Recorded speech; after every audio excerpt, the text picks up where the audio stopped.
Well, I want to thank you, Matt, and I'm thrilled to be back at CPAC with the thousands of proud American patriots who love our country, respect our flag, honor our history, uphold our laws, protect our Constitution, and always put America first, right? In a long time. We had a great night yesterday in South Carolina. That was incredible. We filled up a stadium like you haven't seen. This stadium was packed and thousands of people outside. And I saw the competitors, our competitors that have like 2 people on a street corner. It's incredible what's going on. This is a movement like, honestly, like nobody's ever seen before. We say that. We say that. And you know, if it wasn't so, the fake news media would be all over us, right? They'd say it wasn't so. He exaggerated. I say it all the time. They never change it. You know, every once in a while you see somebody who did well, let's say well, in New Hampshire, or did well, not even win it, in Iowa. And the whole life of that person is made. Because we won the election. We did well in those places. Sit down, everybody, if you want. Sit down. We won the election. So it's great. And I came here and I got to know Matt and Mercedes early on, and I made a speech before I thought about doing this. They said, would you speak? I was very famous then, too. I guess more famous now.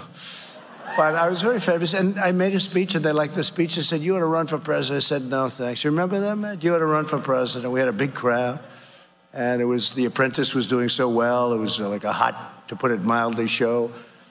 And Matt said, you ought to run for president. I said, let me give it a little thought.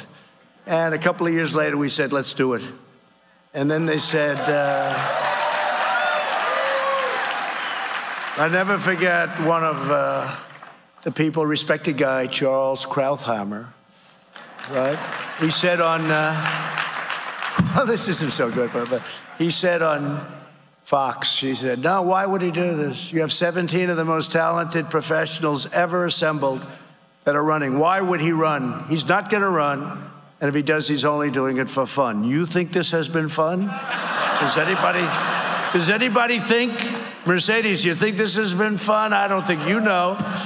This has been just a ball. We've had a ball. But you know what? You know what? We're doing so well and we're doing so much. No administration has ever done what we've done in the first 3 years. Nobody. With tax cuts, and Supreme Court judges, and 218 judges. We're up to 218, including D.C. But together we're defeating the radical socialist Democrats, the fake news media, the crooked politicians, and the hate-filled left-wing mob. And I told you I was going to be nice today. See, I said, let's be nice today. It's hard to be nice when they treat you so badly, right? Only a fool is nice when they treat you so badly. We're defending our faith, our values, our heritage, our borders, our rights, and our God-given freedoms. We're doing that. This is an incredible, look at all those people back there. This place has grown. Look at, wow. Wow. That's fantastic.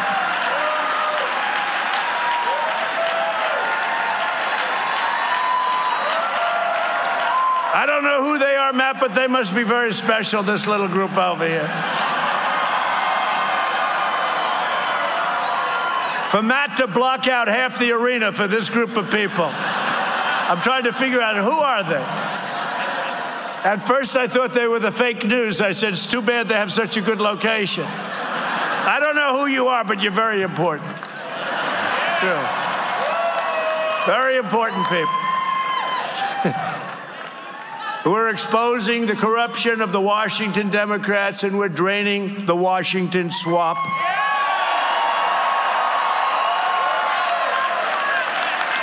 I just didn't know how dirty it would be. I didn't know how deep it would be. When I said drain the swamp, for a long time, you know, I was given that expression. A speechwriter gave it to me, said, drain the swamp. I said, that's so hokey. I said, that's the worst. I don't want to use it. Anyway, it ends up in one of the speeches. I said, we will drain the swamp, right? The place went crazy. I said, let's try it again. And we did it again, and the place went crazy. Now, here's the bad part. I never knew the swamp was so bad. It's really bad, but we're winning, and we're winning. Not easy, but we're winning. A lot of dirty people, a lot of very bad people, a lot of bad people, and I think justice will be had. I do believe that, or I wouldn't be very happy right now. We got through everything we got through. They gave us the Mueller hoax. They gave us the Russia crap. They gave us the one phone call that was a perfect phone call. Oh, let's get him out of office for that phone call. But you know, the Republicans stuck together, except Romney, of course. You know, low life. Except Romney, they stuck together. And even him, I got half a vote, so, you know. See, I was thinking, because he did actually vote one part. He couldn't do it all, you know, because he wanted to get some nice free publicity for himself. But it was 52.5 out of 53 votes. So I guess you could say that, right? 52.5, right? So think of it, the Republicans were fantastic. I tell you what, that's when you find out who your friends are, really. It is, and we had 52.5 votes, and in the House we had 107, think of it, 107 to nothing with the Republicans, 107 to nothing, and we got 3 Democrats, and one came over and left the Democrat Party. Jeff Van Drew. And really, together, we're preserving this exceptional nation that our ancestors fought and died to build. We are making America greater than ever before. We really are. I think it's going to be greater than ever before with what we're doing with our military and what we're doing also to get rid of very bad people. We have such bad people, and they're not people that love our country. We're getting people that really love our country, and it's so important. And if I wasn't able to fulfill that, no matter what other things we've done, I would not consider this journey to be a success. So just remember that. One of my most important promises to the American people was to end America's long-running wars in the Middle East. American forces, and we're all warriors, folks, but 19 years, I see the people, I go over and I say hello to those incredible soldiers over at Walter Reed. What talent you have at Walter Reed. Those doctors, by the way, they have to be the best in the world, what they can do.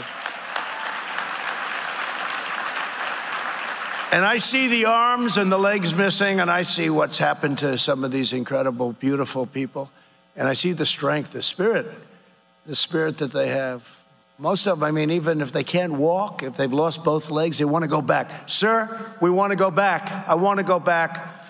And it's just incredible to see it. And I'm going to mention it a little bit later, but, you know, we knocked out Soleimani, the father of the roadside bomb. We killed him.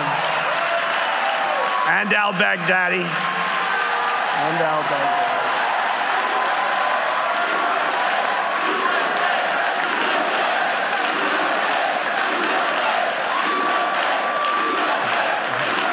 Soleimani was they call him the father of the roadside bomb. He thought it was great. Oh, the great bomb. And, you know, he thought it was great. He kept getting bigger and more sophisticated. One young man, he said, it was my last day in Afghanistan, and they had the mine detectors. And he said, I trusted this man with my life. He was the best. I've never seen anything like it. He could detect those. We felt so safe. But unfortunately, his last day, they made him out of plastic so you couldn't detect him. And it went off, killed the man who's the detector, and badly injured a lot of people. And he was one of them. And he said, think of it, sir. I said, why did it go off? He said, because they made it out of plastic, and the plastic doesn't get detected by the metal detector. And that was the last day, and he lost his legs. But we took that son of a bitch out, didn't we? Huh?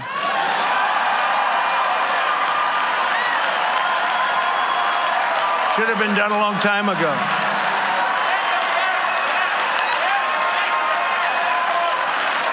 That should have been done a long time ago. That should have been done a long time ago. And al-Baghdadi, he's the father of ISIS, and we defeated ISIS in the Middle East. We have defeated 100% of the caliphate.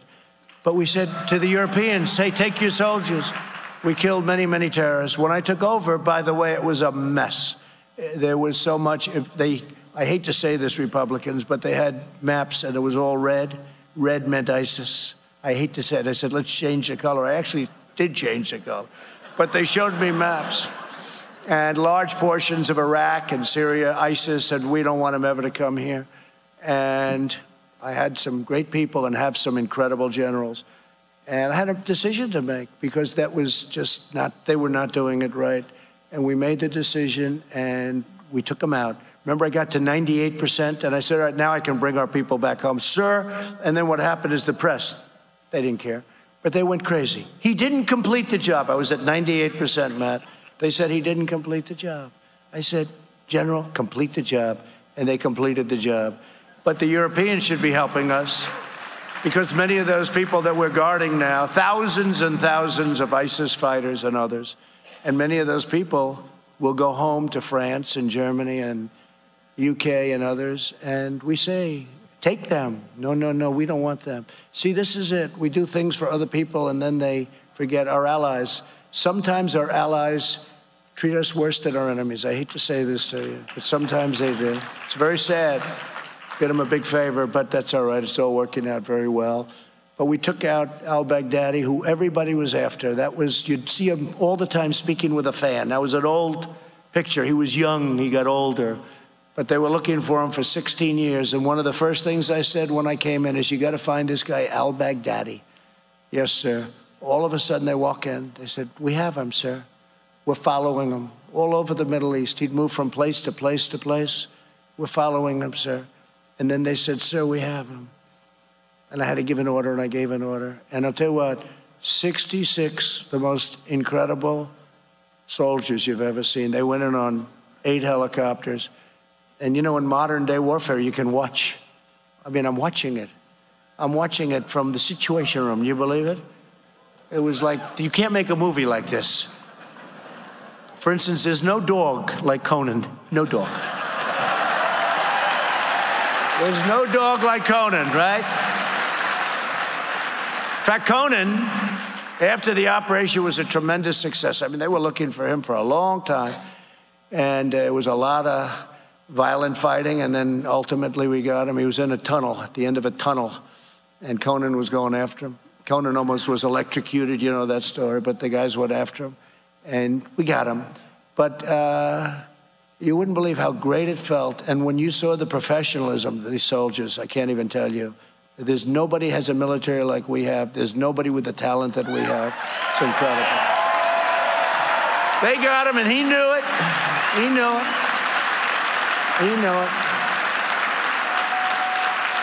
As soon as he heard that first little explosion that took him about 3 seconds, that blew the hell out of the wall, I said, why don't they go through the front door? He said, sir, you go through the front door, you got a lot of bullets coming at you. They went through a solid concrete wall. They put stuff up, boom, so fast. So now they're shooting the other guys from behind. That's much better, right? Guys that said, who's that? Who's that? Guys were unbelievable. You don't have a movie like that. And Conan was given more press than your president. I'm telling you. It was like about a half-a-day story. If somebody else would have done it, it would have been the greatest thing ever happened. But that's all right. I do it for a different reason. I do it because we have to keep ourselves safe. I do it also for all of the people that they killed and wounded. Right? They killed and wounded a lot of people. But American forces cannot be the policeman for the entire world. We're all over the world. And a lot of times we're not even appreciated. It's taken for granted. We can't be the policeman for the world. And the democracy builders, we just can't do that for every nation that seems to have difficulty, especially for those nations that don't appreciate what we do. And there are many of them, many of them. And that goes with trade also. We've changed the whole thing around. Their job is to be secure, and my job is to make sure that we're secure and to defend our country first, our country. Today, the United States For years, they've been trying to do this, and today the United States signed a deal with the Taliban so that we can hopefully begin the immediate process of finally bringing our troops back home.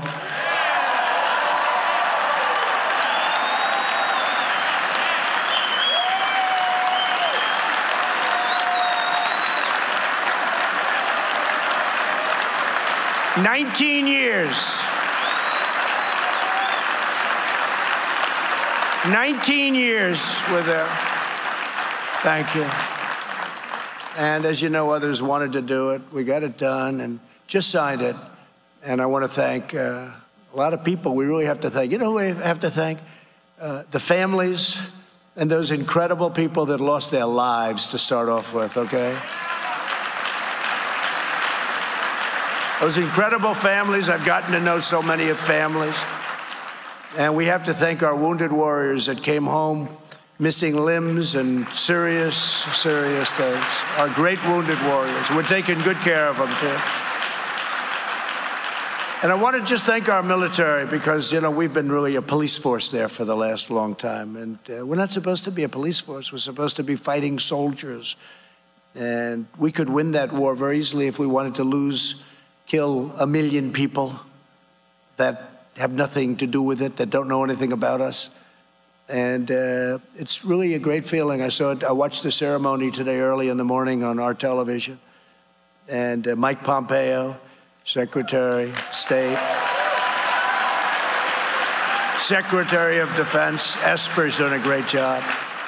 So Pompeo and Esper were actually in different locations, signing with different groups. Pretty complicated deal, I have to be honest. But in exchange for the Taliban's action against al-Qaeda and other terrorists who could threaten us, we're prepared to begin those force withdrawals. And if the Taliban and the Afghan government live up to their commitments, and they may or they may not, but I think we have a lot of reason why they will. I think they will. That means that the longest war in American history by far, it's not even close, will be over.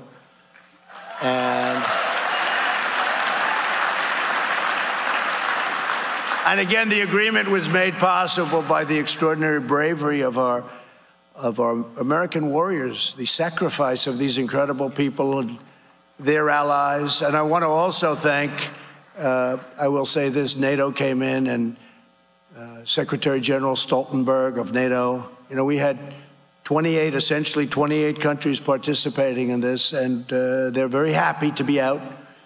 They're very happy to be soon to be doing other things. And I'll say this for the Taliban, they're great fighters. You know that. Obviously, they're great fighters. All you have to do is ask the Soviet Union, are they great fighters? They are great fighters. But they're tired also. This is 19 years, 19 years. So I'm very happy to announce that to this group in particular. It's just sort of, I should say we scheduled it for our CPAC day, Matt. You know, we schedule it for CPAC, because what better place? But we salute those who gave their lives, and we salute all of those incredible people. And after years of rebuilding foreign nations, we are finally rebuilding our nation and taking care of our own American citizens. It's time, right? It's time.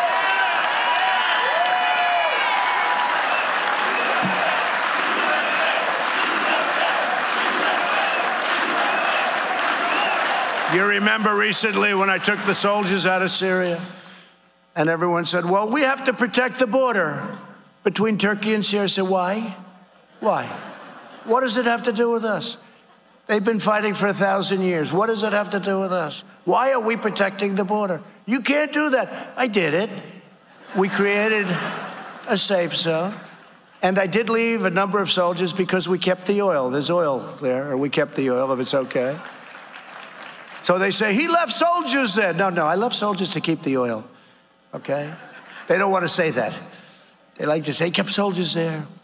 He didn't tell the truth. These people are the worst. They are the worst. It would be so much easier for our country if we had a press that told the truth. It would be so much easier. Yeah. Right?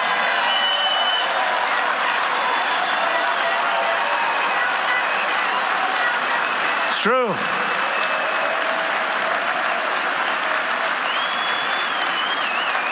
And we're also committed to ensuring that those who mean to do us harm as a nation, even as individuals, are denied admission to America.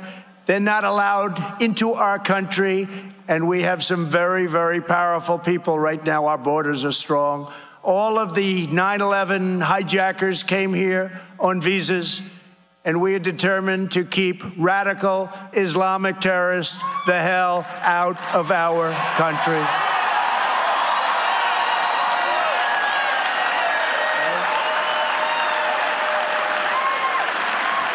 And we're keeping them out. Border security is also health security. In our efforts to keep America safe, my administration has taken the most aggressive action in modern history to control our borders and protect Americans from the coronavirus. Came from China. In the early stages of the foreign outbreak, I ordered sweeping travel restrictions to prevent uncontrolled spread of this disease. I took a lot of heat because I did it very early. You know, we had never done it before, Matt, never done it before. And we had never done anything like that before. So not only did we do it, but I did it very early. And that decision has been now given very good grades, like an A+++.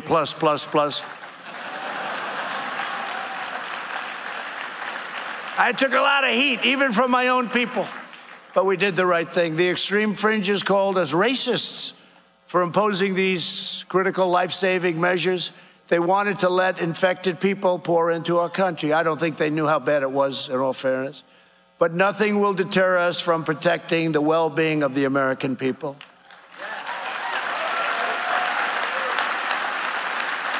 My job is to protect Americans and also, very crucially in this case, to protect Americans' health. And we'll do that, and we will do it with vigor. That is why today That is why today my administration announced new measures to protect Americans to the fullest extent possible. In addition to the existing ban on travel by most Iranian nationals, we're banning the travel of anyone who has been to Iran in the last 14 days. They're having a very big outbreak. And I say here and now, if we can help the Iranians, we're doing certain things for them now. And if we can help the Iranians, we have the greatest healthcare professionals in the world. And if we can help the Iranians with this problem, we are certainly willing to do so. We would love to be able to help them. And all they have to do is ask. We will have great professionals over there. We have the best in the world. And we're raising the State Department travel advisories for South Korea and Italy, unfortunately, including a level 4, that's the highest, do not travel. It's a do not travel advisory for several areas of both countries. There are 2 areas of each country that is very heavily infected. And we are urging Americans to exercise increased caution throughout all of Europe. We will do everything in our power to keep the virus and those carrying the infections from entering our country. As you know, we took in approximately 40 people. They were Americans, and they may have had it. Some had it, but they were put in quarantine, and it's working out. Many of them are in good shape right now, and they're better and going home. It's time for all Americans to put politics aside and to come together to work for the health, safety, and security of the American people. It'd be a great thing.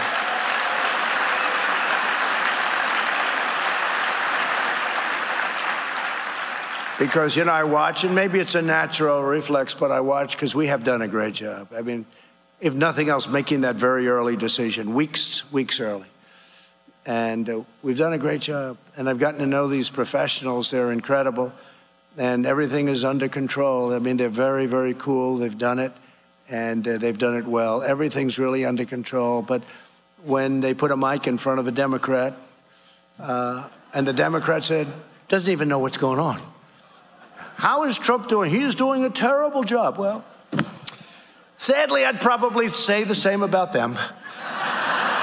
You know, I guess it's a natural reflex. How is Donald Trump doing, Nervous Nancy? He's doing a terrible job. It's terrible. Crying Chuck Schumer. I mean, he sees a mic, he'll run 200 yards to get to a mic. He always did. In New York, same thing. He'd run hundreds of yards to find a mic. And then he'd start screaming, he's doing a terrible job. What job? I don't know. What's he working on now? Now, we have to be able to do, this is a different kind of a deal. I mean, you know, we've made great deals, we've made great trade deals, great everything, but this is different. We got to be very careful with this stuff. And if we're doing a good job, and it's really the professionals, they have to be given a lot of credit for it, because a lot of people wouldn't be able to do it. So we have to make it nonpartisan if we can. In just 3 short years under my administration, we've already achieved unprecedented victories and unrivaled gains for our citizens. As I said in my State of the Union address, we are in the midst of the great American comeback. That's what is happening. Our economy is roaring, jobs are booming, opportunity is soaring, poverty is plummeting, crime is falling, and America is stronger today than ever before. Stronger today. Our military is incredible. We have rebuilt our incredible U.S. military, revived our industrial might, and restored our standing in the world. America is respected again, respected like never before.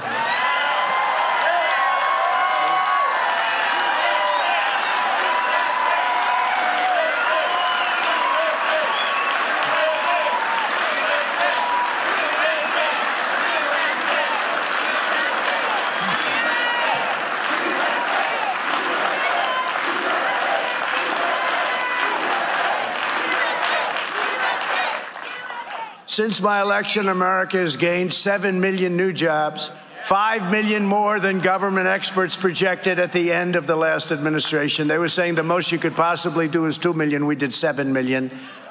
I never even said we were going to do 7 million. That's a lot of jobs. Unemployment has reached the lowest rate in over 51 years.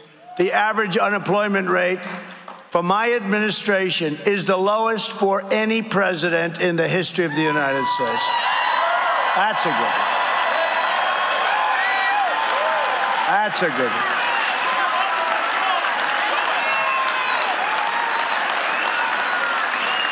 That's a good one. The unemployment rate among African Americans, Hispanic Americans, and Asian Americans has reached record lows, all record lows, everyone, lowest ever. Young people have seen their wages increase by 16%, a record, and their wages are rising 3 times faster than those wages during the last 4 years of, did you ever hear of this gentleman? The Obama administration. Did you ever hear of him? More than 2 million millennials have gotten jobs. We have lifted 10 million people off the welfare rolls and 7 million people off of food stamps.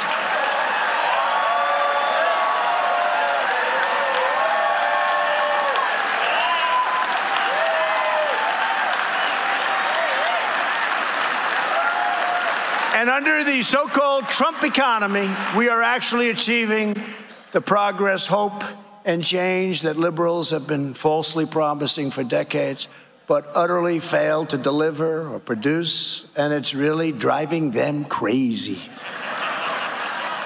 That's why we'll probably end up with Crazy Bernie.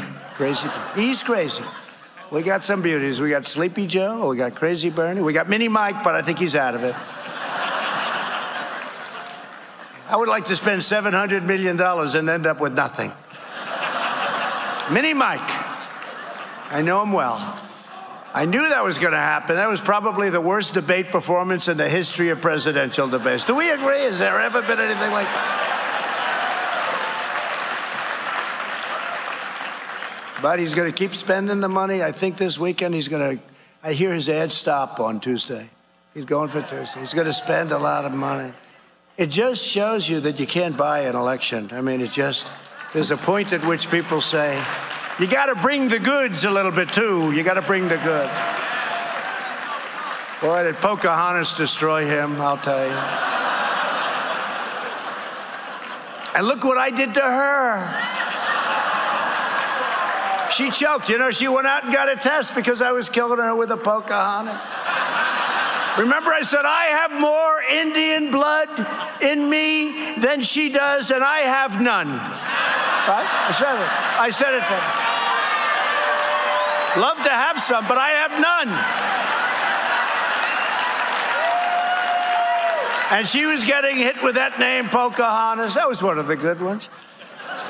And they said, we want you to apologize for that name. And I did. I apologized. Nobody ever heard me apologize before. I apologized. To the real Pocahontas, I apologize.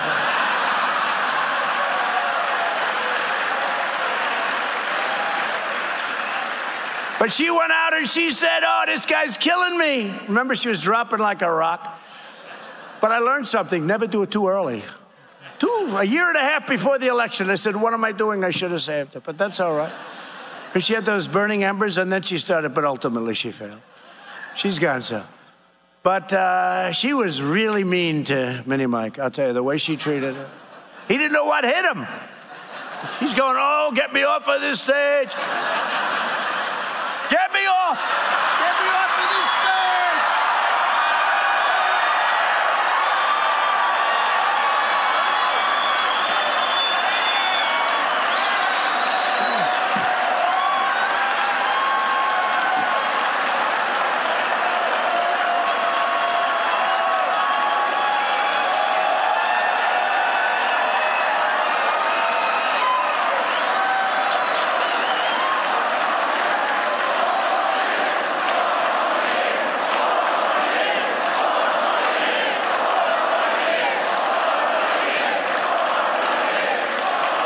Well, thank you very much.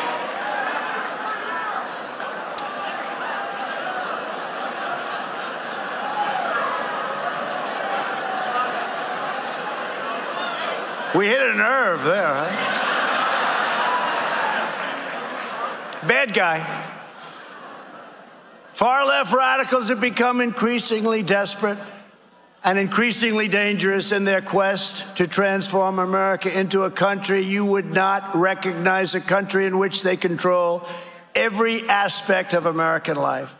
Just as socialist and communist movements have done all over the world, they're cracking down on all dissent and demanding absolute conformity. They want total control.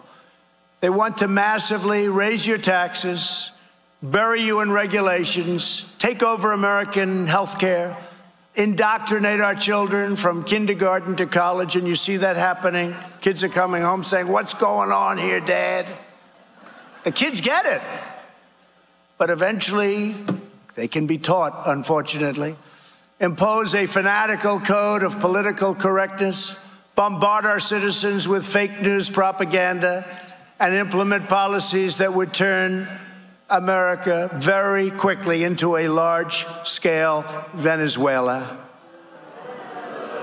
They want to take away your money, take away your choice, take away your speech, take away your guns, take away your religion, take away your history, take away your future, and take away, ultimately, your freedom. But we will never let them do that.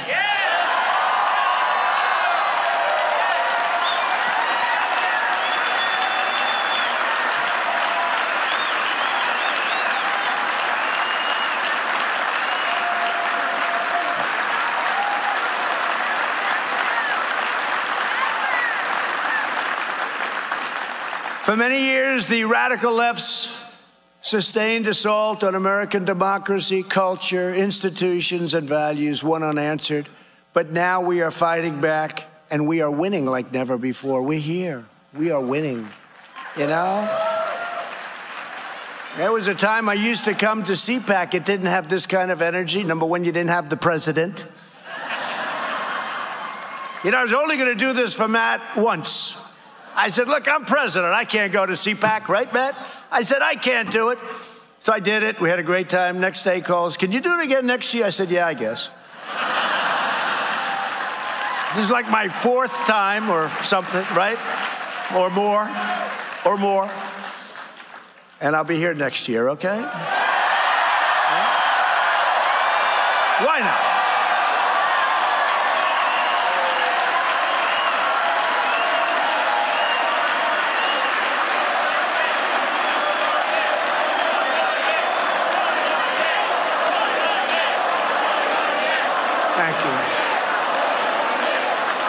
From the moment I took the oath of office, the left has pursued a relentless crusade to overturn the results of the 2016 election and sabotage our next election. You know that. It was all a big hoax. You know that. Disgraceful. We caught the dirty cop on top. Had I not fired Comey, would have been a whole different story. Would have been a whole different story. That was a great firing, I'll tell you. A lot of people said, oh, you shouldn't have done that. No, just the opposite. We didn't fire him. Remember the insurance policy, right? Right? Remember that? My friend over there, you are the greatest. Thank you very much. Stand up, please. Look at him. Does everybody know Jeffrey? Jeffrey Lord. What a great guy. He used to defend me on CNN, and then he defended me just a little bit too much. And they said, Jeffrey, get the hell out. And thank goodness you're on Fox now, right? He used to defend me. He used to say he's better than Ronald Reagan, and that was enough for Jeffrey. That was the end. Get out of here, Jeffrey. We don't want you anymore. He was too good. Thank you. Thank you for being here, too, Jeffrey. They're coming after me. And we fight them back, and now we're going after them because we have no choice. We have to straighten out our country. But despite the best efforts of the left-wing fanatics, their scams, schemes, slanders, they've all been discredited, totally discredited. How's Comey doing? How's Bob Mueller doing? That was a great performance in Congress. Raise your right hand. What?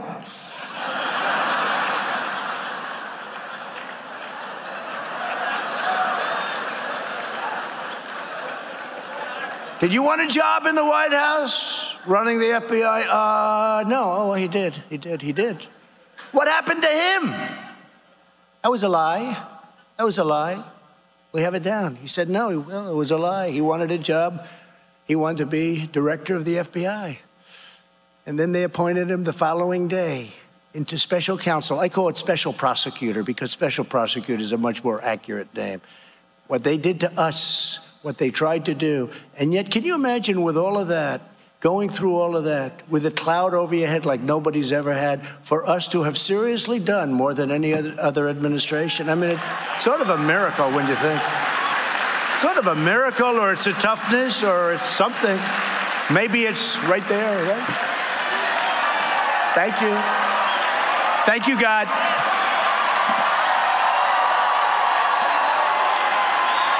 We do that? How did we do it? Best economy, greatest military, greatest tax cuts in history, greatest regulation cuts in history. All those judges, those beautiful judges. 2 Supreme Court judges, great ones. But their sinister plots have been exposed, and their credibility has been totally destroyed. They're still just dealing with the embers, you know, a little bit like Pocahontas. She had those embers, and she started coming up, and that was the end. But they have embers, too. They have embers. They have a lot of bad people around, but one by one, with the help of everyone here today, the American dream is back, bigger, better, and stronger than ever before. It's true. To lift up forgotten and impoverished communities, we created nearly 9,000 opportunity zones all across our country. Senator Tim Scott was so great. Creating jobs, opportunity, and investment. It's now pouring into the places that needed it the most. We have poor areas that haven't had 10 cents invested in them in years and years and years. And now millions of dollars are going in there. We're transforming neighborhoods. It's incredible. It's incredible. It's not talked about much by the media. It's one of the greatest things ever done in terms of economic development. Opportunity zones. Millions and millions of dollars are being poured, and not being poured in by the federal government. Not being poured in by the federal government. It's an incredible thing. We passed the largest package of tax cuts and reforms in American history, larger than any before. And it's incredible. You know, all my life, I've only been doing this for 5 years, okay? But all my life, I've watched politics. And it was always the guy that cut taxes. You want to cut taxes. The Democrats have a strange platform. They don't want a wall. They want people to pour in. They want to raise your taxes, right? They say, we want to raise taxes. I'm trying to say, is this like a good thing to campaign on? They want to raise taxes, right? Think of it. They want to have sanctuary cities where you protect bad people in many cases.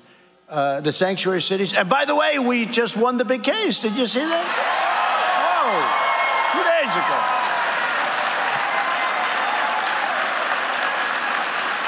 They have a sanctuary city and they don't do what we need for law enforcement. We don't have to pay them any of that money. There's billions and billions and billions. Wow, where did that come from? Where did that come from? And 40 million American families are enjoying an average of $2,200 more in their pocket thanks to a beautiful thing that Republicans really don't know about too much. You know, the Democrats like to take credit. It's called child tax credit. We took that. That was Ivanka Trump, right, Mercedes? Ivanka Trump. She wanted that so badly. We've cut a record number of job-killing regulations because regulation is stealth taxation, especially on the poor. We have cut more regulations in this administration in 3 years than any administration has cut in 4 years, in 8 years, or in one case longer than that. You know who that was? Good old FDR. We've ended the war on American energy. American energy was under siege. And I'll tell you what, we don't want to talk negatively, but if for any reason any of these characters get in there, you can forget. I mean, I don't know how you're going to win Texas, by the way. I don't know how you're going to win Pennsylvania, by the way. I don't. They don't want petroleum products. Other than that, they're wonderful, right? How about this character, Beto, right? Beto. Everyone thought, remember he said, I was born to run. I was born. He was born. That was a disaster. He said, I was born. Anybody that says he was born to run, he was born to do what I'm doing. Anybody that, I don't even say it, and I won. It's true. No, it's so presumptuous. I was born to run for president. Well, then he came out against guns, religion, and oil. And he comes from Texas. And I said, Abraham Lincoln couldn't win in Texas without those. Whatever happened to Beto? Beto, come on back, Beto. He was born to run for president. He got down to less than 1%. So many of those people are less than 1%. How can you be less than 1%? You got to be really bad. The U.S. is now the #1 producer of oil and natural gas in the entire world, by far.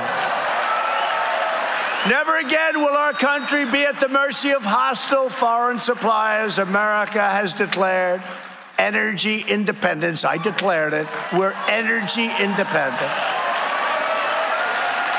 Big thing. It's a big deal. It's a big deal. You ever notice in the straits, we always took care, we never got 10 cents for it. We'd keep those straits open. Nobody would dare mess around with all those countries that were making trillions and trillions and billions. We kept those straits open. It was great, Jeffrey. It was beautiful what we did for these other countries. They never paid us 10 cents. We kept them open. We'd go and shoot at other ships, and we'd fight this one and fight Iran. And I said, do we ever get paid for anything? Right? But now they're saying, you know, when they were blowing up ships last year, they were saying, we'd love to get an American ship, but they don't send too many of them. We don't send too many of them over there. You know why? We have our own energy now. It's pretty good. It's gone way down. But you know who does get a lot of it? 60%, China. And I say, so let me ask you, why are we keeping the straits open for China? And others. But China gets a tremendous amount, percentage-wise tremendous, so we keep it open for them. I don't know. You had a lot of really nice people running our country over the years. Perhaps I'm not nice, but I'm doing a great job for you.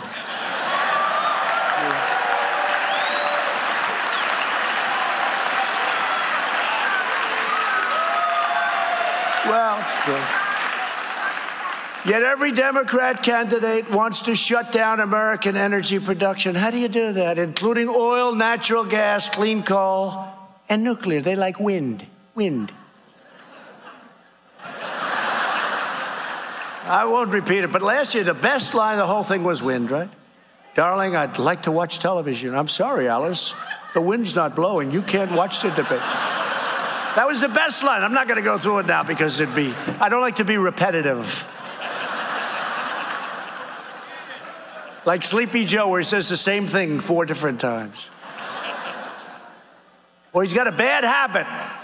Ladies and gentlemen of Ohio, it's great to be with you. Joe, you're in Iowa. That was 7 times he's done that. I haven't done it once. And if I did, you know what I'd do? I'd walk off the stage because there's nothing you can do to come back from that. You can be Winston Churchill. He was a great, great speaker. Winston Churchill was pretty good, right? You could be Winston Churchill for the rest of the speech. And the press doesn't kill him. You know, he said the other night, this was really a beauty. Sleepy Joe. He said, guns have killed 150 million people in our country. And I'm watching. I said to your great First Lady, she's doing a great job. I said, First Lady.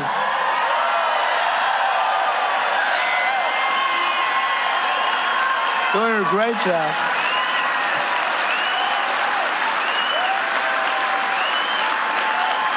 She's doing a great job. Very popular. She's very popular. Great style, loves our country. Great. Her father's here somewhere. Where's Victor? Where is Victor? Her father's here today. Where is Victor?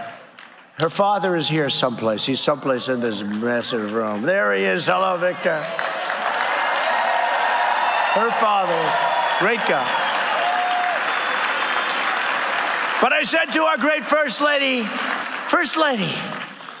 I like calling her First Lady. I love calling her the First Lady.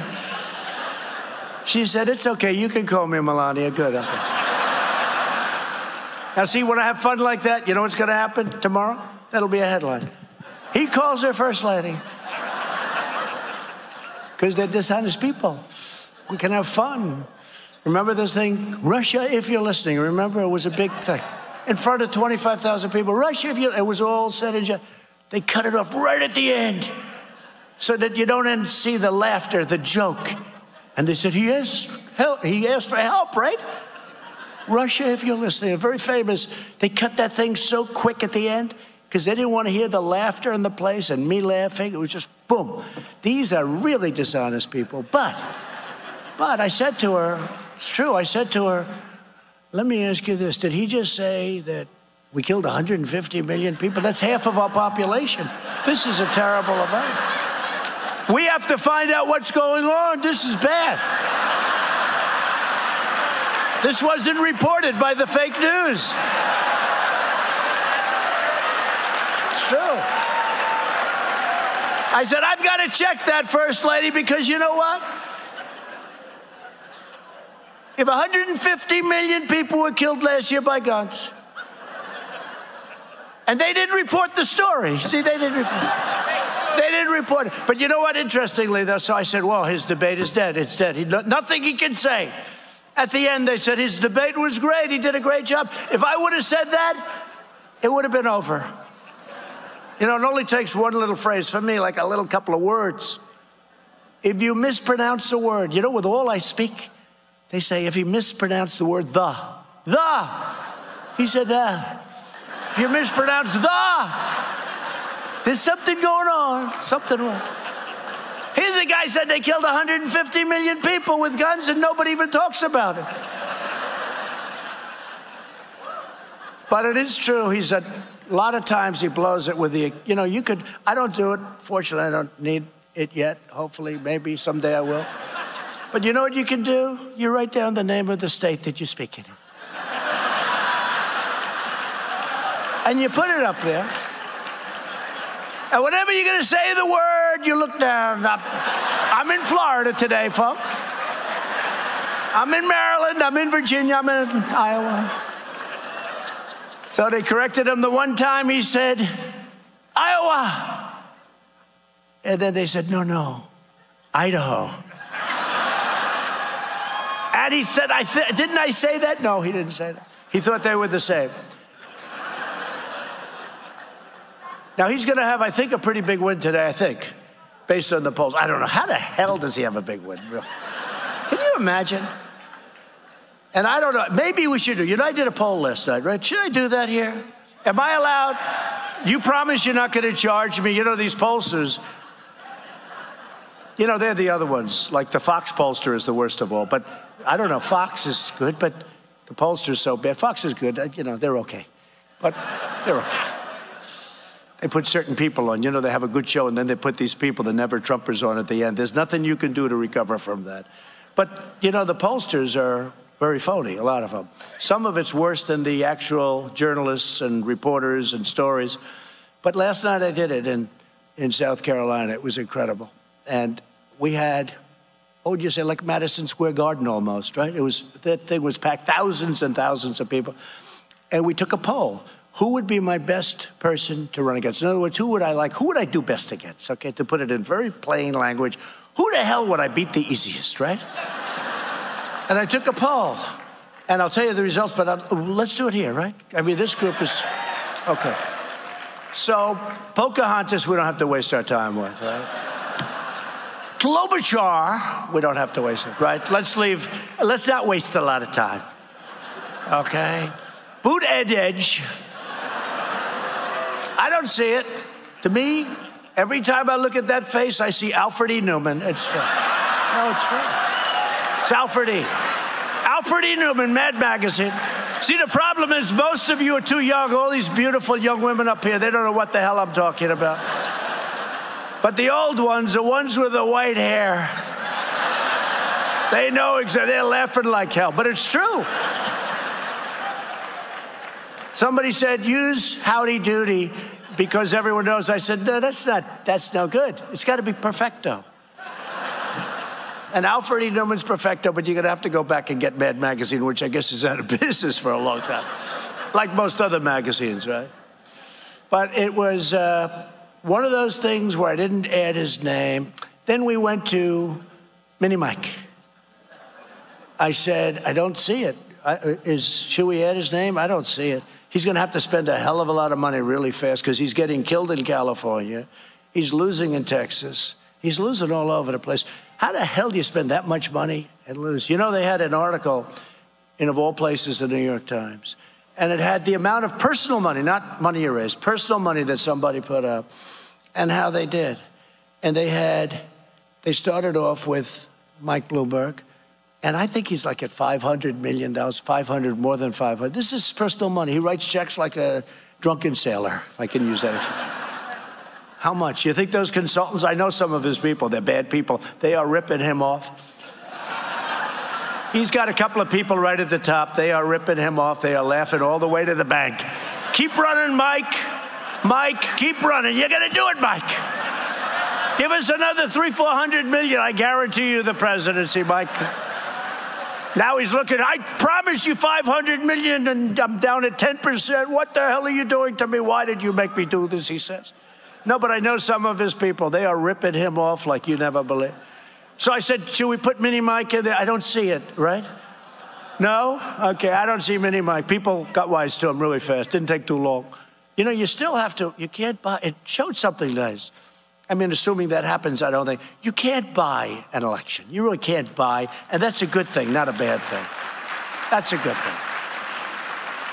And there are a lot of campaign finance violations there. There's no way you can do what he's doing. You go into a town, you give somebody a contribution, 2 days later, the guy comes, I'd like to support Mini Mike Bloomberg.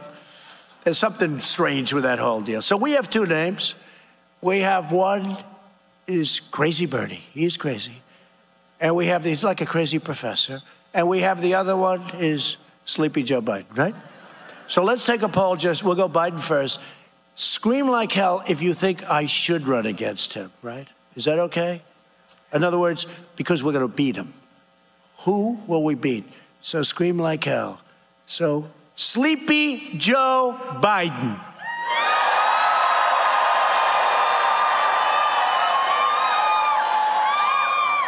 All right. This is, would you like me to run against him? Crazy Bernie Sanders.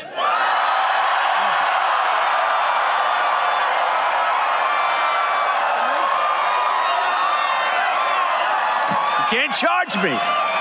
You cannot charge me for that. Matt's going to send me a bill for that. Now think of it. These pollsters, you ever see this crap? We interviewed 193 people. 100. With a plus or minus 3.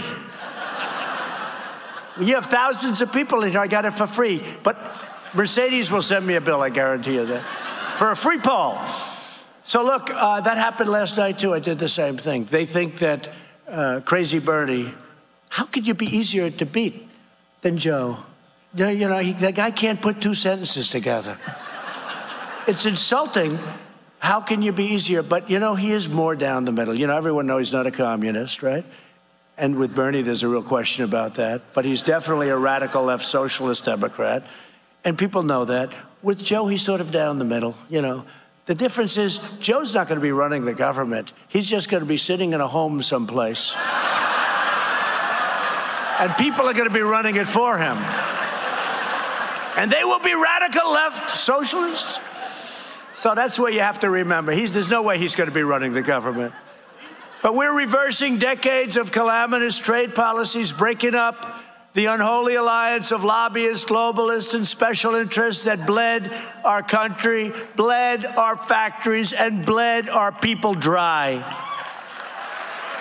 We understand that conservative policies must conserve our jobs, conserve our manufacturing, and conserve our American way of life. What we've done for manufacturing. Look at all the manufacturing jobs. It's all coming back. Obama said, never happened, never happened. And it would never happen. And he said, you can keep your doctor. Why didn't they impeach him for saying that? Remember, 28 times, you can keep your doctor, you can keep your plan. It was a lie. Impeach him.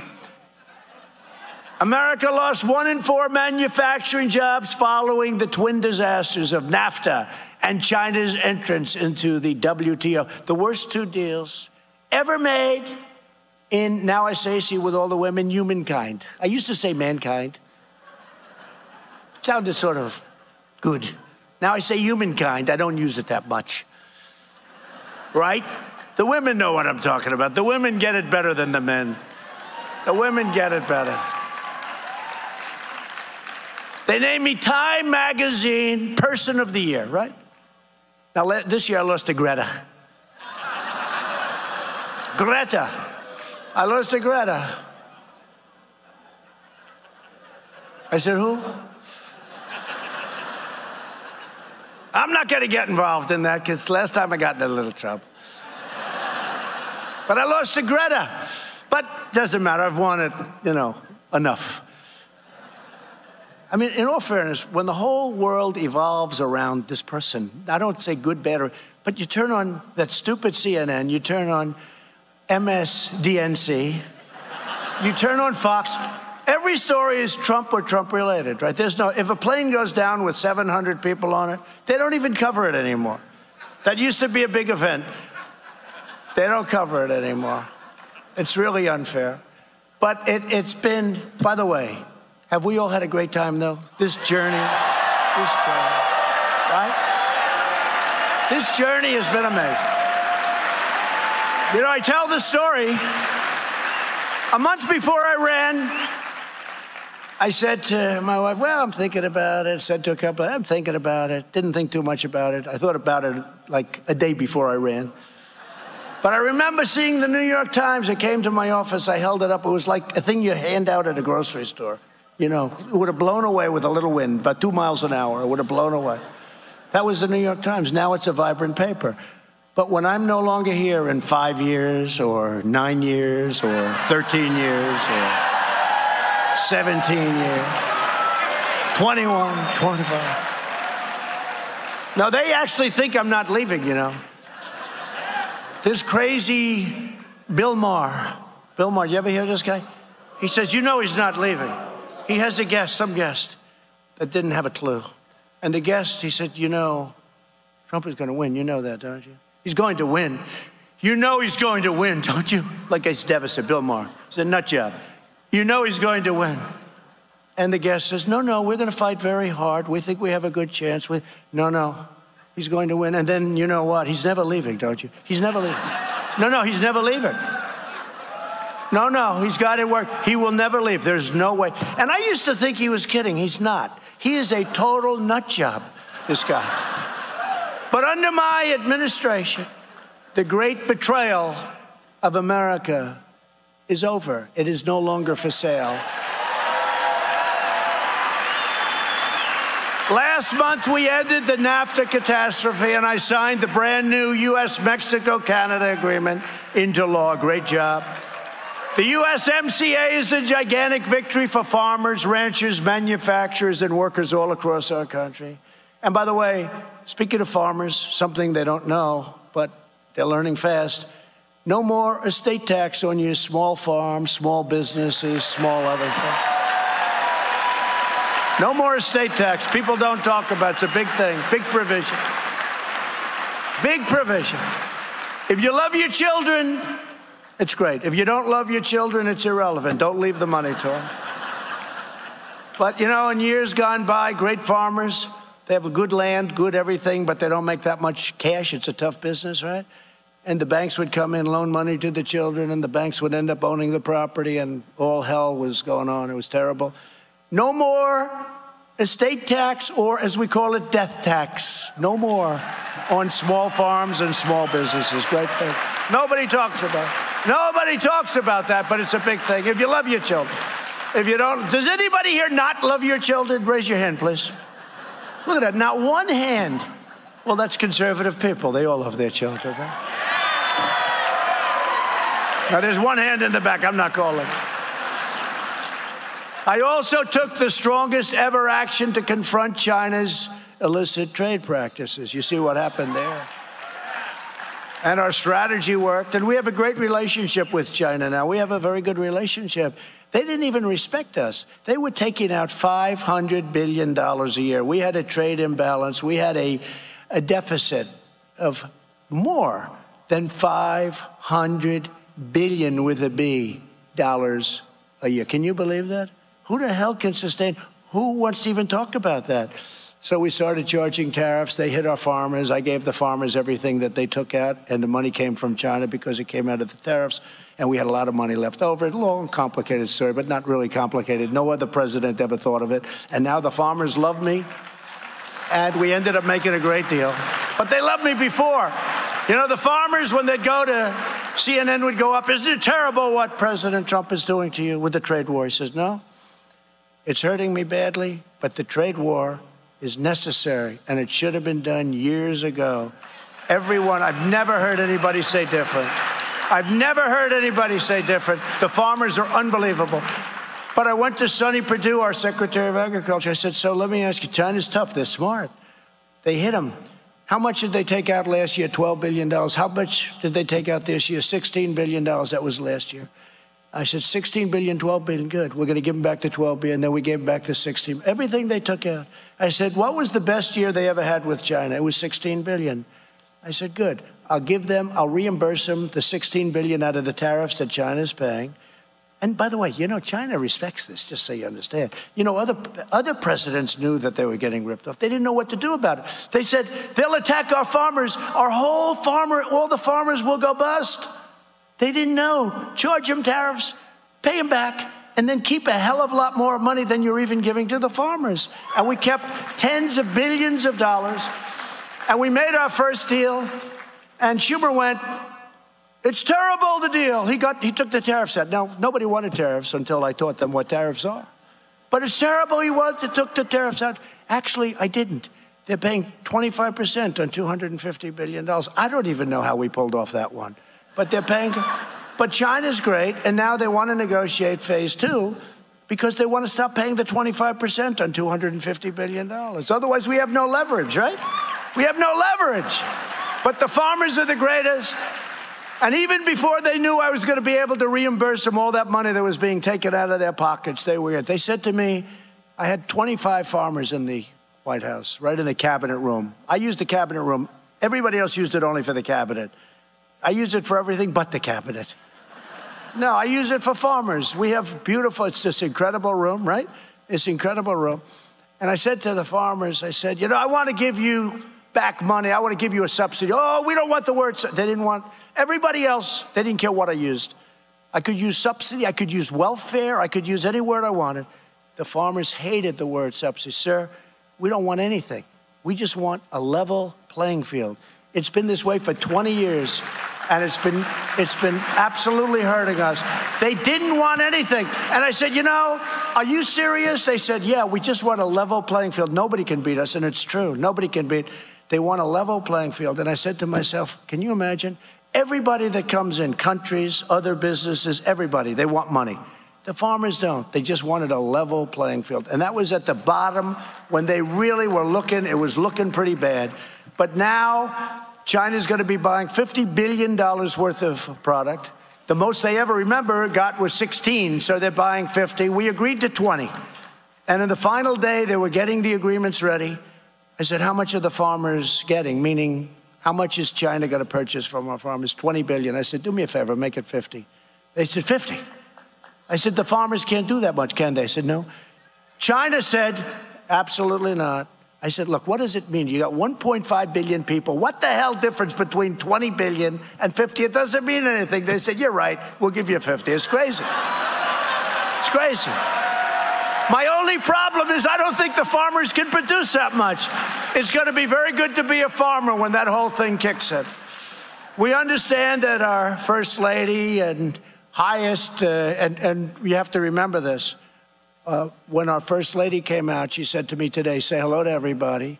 And she said that your first duty and your highest loyalty, and this was coming right from her, is to the American citizens. And you really have to let the people know. This is, Melania told me this. Can you believe this? She's like giving me a history lesson. Our First Lady is giving me a history. Our highest loyalty to the American people. I said, okay, that was pretty good. Thank you. Thank you very much. I'll tell her. That was the single best line in the whole speech. Okay. Nowhere has the American left more thoroughly violated this sacrosanct principle than on immigration. Illegal immigration costs American taxpayers hundreds and hundreds of billions of dollars a year, funds that could be used to improve our schools, roads, hospitals, and other vital services. Instead, Democrats want to take even more of your money to give illegal aliens free health care, free federal welfare, free education. They get treated better than they want to treat our military and our vets. And I stopped it, but it's crazy.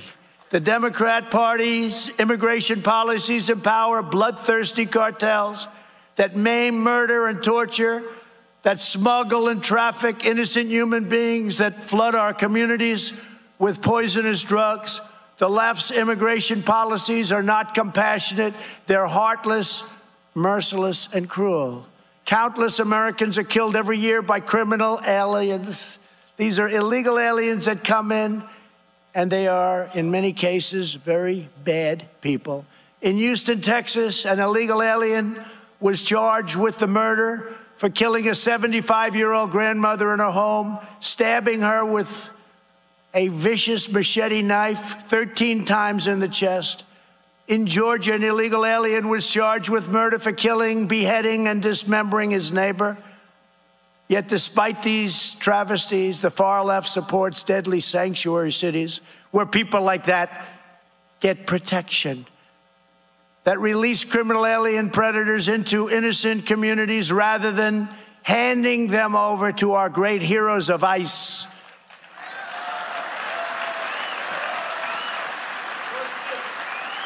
ICE, they take such abuse.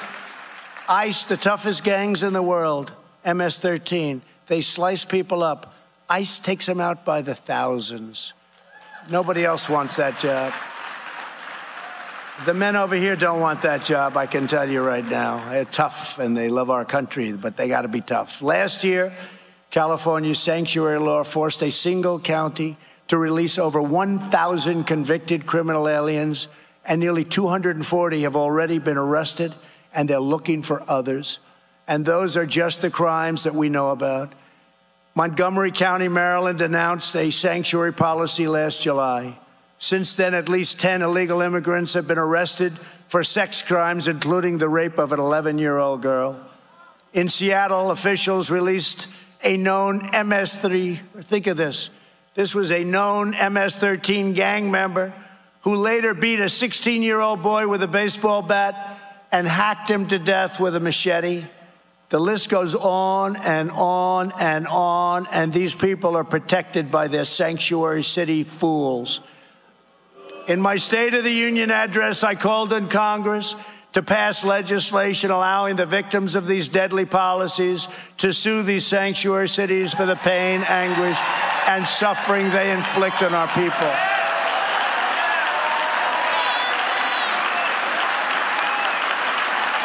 Everyone here today and patriotic citizens all across our land agree with the fundamental truth. Our country must be a sanctuary for law-abiding Americans, not for criminal aliens.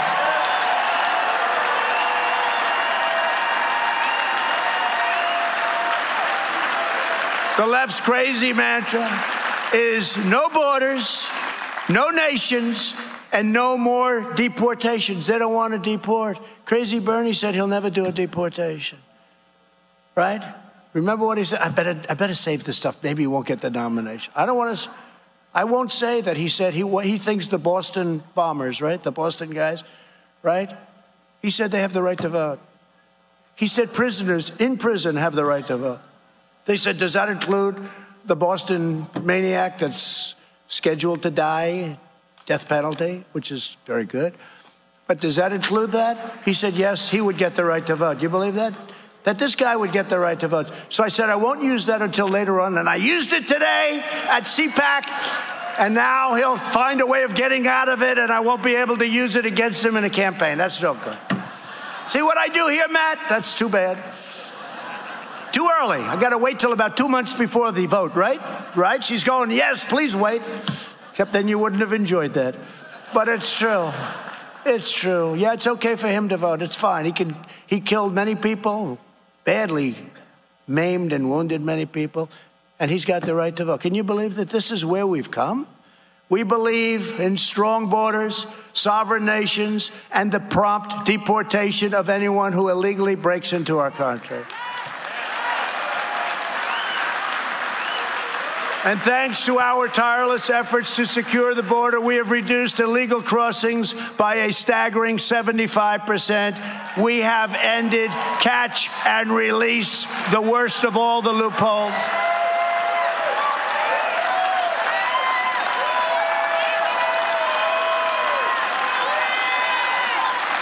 Nice job. We have seized a record amount of drugs and deported a record number of gang members. We are building the powerful border wall. We're already up to 128 miles of border wall. And you think that was easy?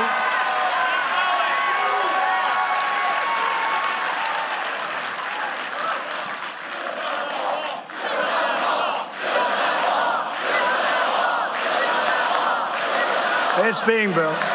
And it's being built to the highest standard you can build it. You know, just to show you again about the news. So we're building it, and part of it's desert. It's rough territory and very tough territory in many ways. But the winds are blowing, and they're putting it up, and it's 30 feet high, steel and concrete both. And you have to be able to see through it. Very expensive. It's the ultimate wall in terms of, we went to Border Patrol. They did study. They hired people, climbers. What's the hardest to climb? The piece on top, that's called an anti-climb provision. Supposedly it makes it harder, who knows? But I said, do it, another couple of bucks. But we put up a wall, and it was blowing 50, 60 miles an hour in this territory. The concrete was just poured, it was soaking wet. The wall came down, and we end up with a big story. Trump's wall gets blown over by the wind. That's what it is. But I explained, because when you have Twitter, where you have so many millions of people, all you have to do is say, scam, scam.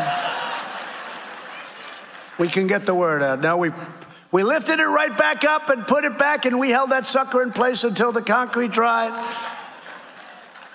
And they don't like to report that. It's really, but that's, that's what we have to go through. It's a very sad situation.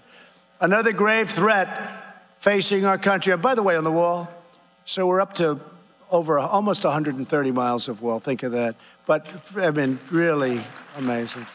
But think of it. But then they say, all right, so he's building the wall. You have to understand, I had an entire party against me and a party that controls the House now. And we're going to take back the House. We have to take it back. We have to take it back to these lunatics. From these lunatics. We have to take back the House. All right? We have to take that. No, but think of that. But so now they like to say, all right, so he's building the wall, but Mexico's not paying for it. Yes, they are, actually. You know what I mean, right? They are paying for it. They're paying for it.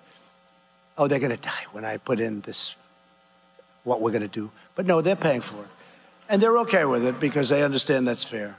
But no, Mexico's paying for it, and it's every bit, it's better than the wall that was projected. We're doing it at a higher level. We have so many gadgets on that wall, you wouldn't even believe it. Sensors, we have things. Remember, they wanted drones. They said, he doesn't need a wall. These people all 6 years ago, they wanted a wall. And I tell people I made one big mistake. I should have said, instead of we will build a wall, people went crazy. Look at you. We've been doing this for years. I could get elected twice over the wall. Can you believe this? No, but look at it. People go crazy. But just take a look. We have a wall. People want a wall. And what are the two things, no matter how technological we get with the computers and the airplanes and everything's going, two things that will never change. A wall and a wheel, right? A wheel and a wall. And if you come back 1,000 years from now, it'll still be a wall and a wheel. Remember they used to say, he doesn't need a wall. We'll give him a drone. Oh, that's great. We could have a drone watching everybody pour across it. But the mistake I made, I should have said, we will not build the wall. Then they would have made me build the wall, right? I would have had all the money I could have gotten. It could have been so much easier instead I had to go through years. But we won all of those cases. They got sued by everybody. We got sued by politicians that didn't know they were politicians even. We had a lot of suits, so we won. We won all those suits. Another grave threat facing our country is the effort from Washington Democrats to completely demolish our healthcare system, jeopardizing the health of millions of people. While congressional Democrats embrace Crazy Bernie's socialist healthcare takeover, we are defending America's right to keep the doctor and the plan of your choice. We are ending surprise medical billing, just happened. We are imposing price transparency bigger than health care. We are protecting our veterans, and we will always protect patients with pre-existing conditions. Health care is a big, big part of what we're doing. Democrats have declared their unlimited support for extreme late-term abortion, ripping babies straight from the mother's womb right up until the very moment of birth. And that is why I've asked Congress to prohibit late-term abortion of babies, because every child is a sacred gift from God.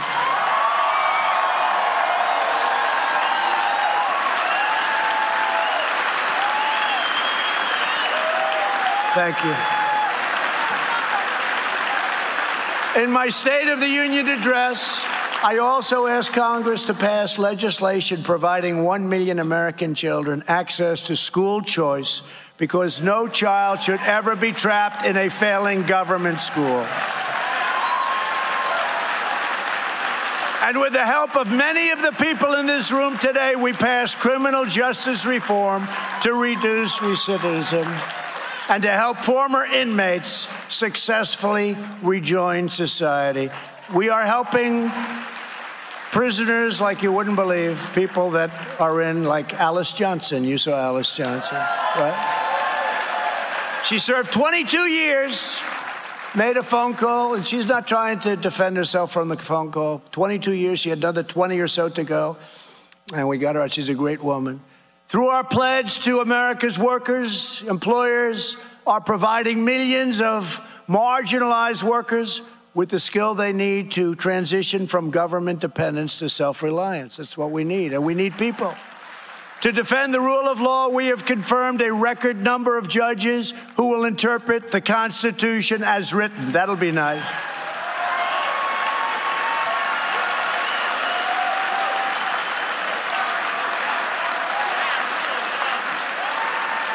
And we have appointed our two great new Supreme Court justices, as I said, Neil Gorsuch and Brett Kavanaugh.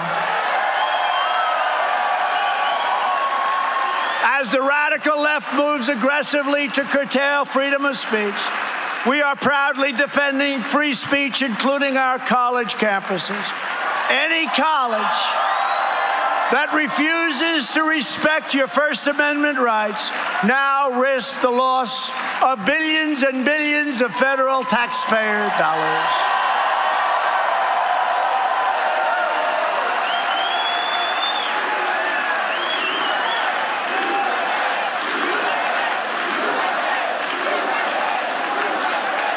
I signed that a few months ago because these colleges, they take our money and then they don't let people speak.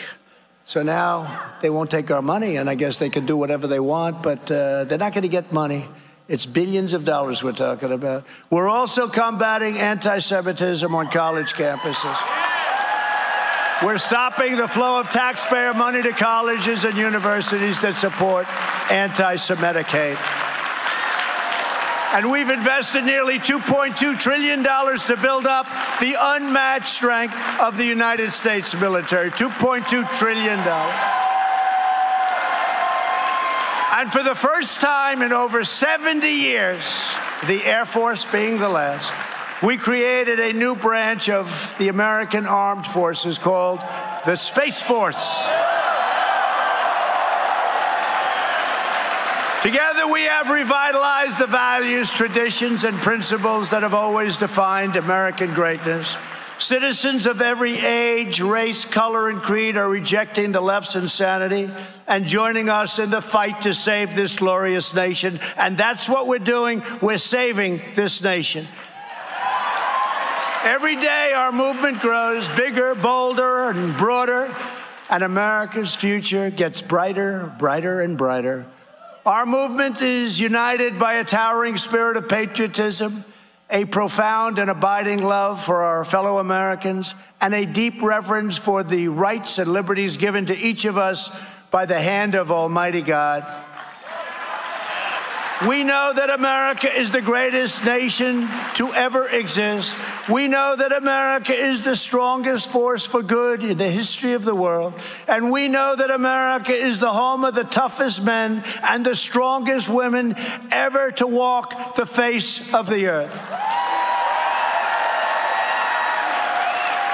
This is the home of our ancestors, carved out of the wilderness, the home of our forefathers, shed their blood, the home of our children, and this is the home that we want. This is the home that we want our children to inherit. We will love and cherish and protect this nation forever. For all of the soaring heights that we've reached, we know that there are still more records to be shattered, new summits to be scaled, more triumphs to be realized, and more amazing history just waiting to be written. The American adventure has only just begun. With your help and the good Lord's grace, we will continue to push onward to our nation's magnificent destiny. We will continue to make our republic the inspiration, the glory, and the envy of the world. As long as we are confident in our values, loyal to our citizens, and faithful to our God, there is no limit to what we can achieve. The United States of America will always march on to victory. America is thriving like never before. And ladies and gentlemen, the best is yet to come.